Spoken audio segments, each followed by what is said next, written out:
I'm okay, I'm fine. Kincana, kincana, teng neng neng neng neng. Ku menahan rasa sakit, rasa sakit. Few moments later.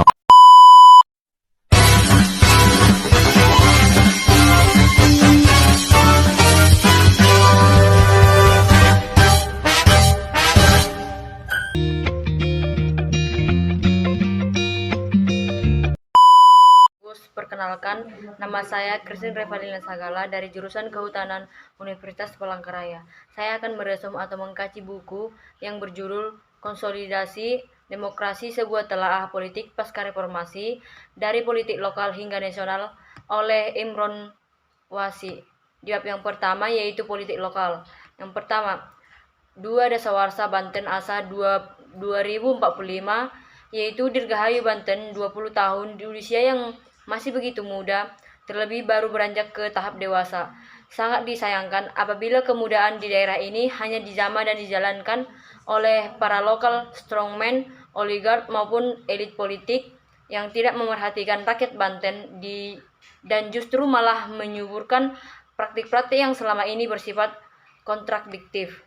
Yang kedua, prospek pertahanan terhadap Komisi Transparansi dan Partisipasi atau KTP Lebak, yaitu politik memang secara intensif akan selalu memengaruhi proses pengambilan keputusan, termasuk dalam sebuah lembaga yang sempat jadi primadona masyarakat, yang diharapkan memiliki kinerja yang baik dalam mengawal pembangunan atau development di tingkat lokal, yaitu para komisioner KTP. Melalui berbagai fase secara inheren melibatkan lembaga legislatif dalam upaya menguji.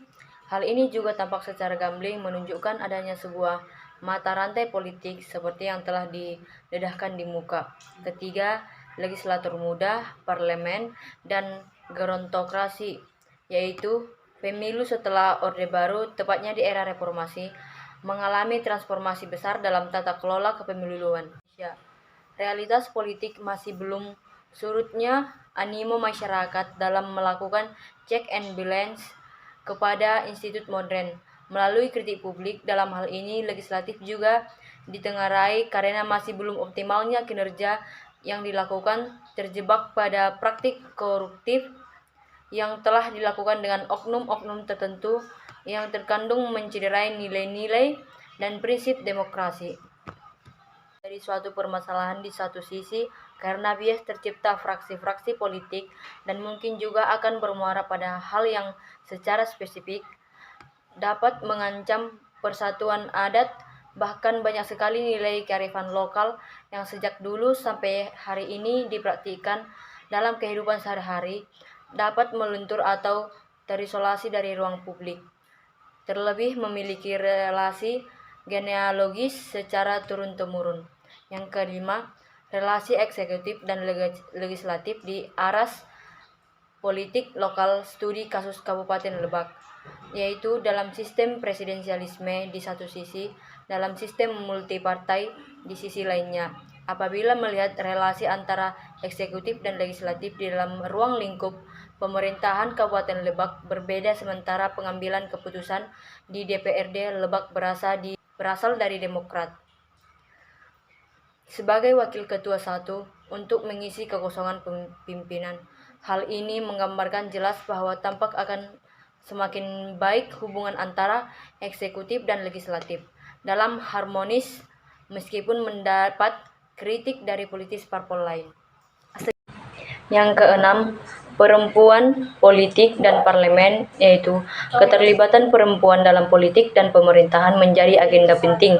Keterlibatan perempuan di ranah publik amat diperlukan untuk mewujudkan sejumlah misi perempuan yang selama ini secara kasat mata belum terwujud dengan optimal. Dengan demikian, seiring perkembangannya dinamika politik, domestik dan transnasional telah membuahkan hasil yang signifikan. Misalnya, Indonesia sedari awal telah merelatifkan sejumlah regulasi ihwal keterlibatan perempuan dalam politik. Bab yang kedua yaitu dinamika demokrasi dan Kabinet Indonesia Maju. Yang pertama, Jokowi dan konsepsi politik Jawa, yaitu Jokowi dianggap sebagai representasi dari wong cilik yang diharapkan oleh sebagian besar rakyat Indonesia dalam memaklumi sejumlah kepentingan rakyat yang bersifat fundamental. Pemerintah Jokowi bersama Ma'ruf Amin, baik pada periode pertama maupun kedua, telah mengeluarkan sejumlah kebijakan strategis untuk mengatasi berbagai persoalan-persoalan fundamental tersebut. Akan tetapi, praktiknya belum begitu berjalan secara optimal. Seharusnya pemerintah secara proaktif melibatkan berbagai elemen, salah satunya misalnya menjadikan masyarakat sebagai subjek dalam pembangunan. Yang kedua, PAA slot in Kabinet Indonesia Maju, the right man and the right place. Nama-nama menteri yang baru memasuki Kabinet Indonesia Maju, Presiden Jokowi sudah pasti mempertimbangkan secara matang sesuai instrumen, kompetensi, kapasitas, kapabilitas, dan integrasinya. Dan ada satu hal yang perlu dikaji secara komprehensif, yaitu stabilitas koalisi.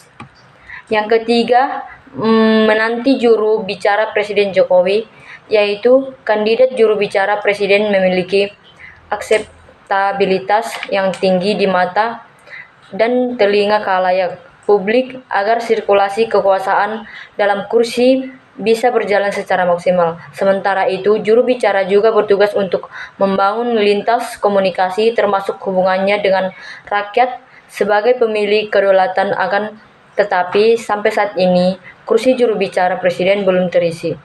Yang keempat, kebijakan penanganan COVID-19 di Indonesia dan Cina, yaitu alih-alih hendak menangani COVID-19, justru di Indonesia ada oknum-oknum tertentu yang mengambil keuntungan atas permasalahan ini. Kemudian, bantuan dan program tertentu yang diberikan juga tampak tidak merata dan salah sasaran. Hal ini mengakibatkan permasalahan baru, termasuk juga secara muktahir tingginya biaya tes untuk mengecek kesehatan. Lagaknya obat-obatan tertentu, pada dasarnya dibutuhkan sikap tegas, satu komando, kebijakan yang terintegrasi dan gotong royong, serta partisipasi dan kesadaran antara masyarakat dan pemerintah agar bersama-sama menjaga protokol kesehatan. Sekian dan terima kasih.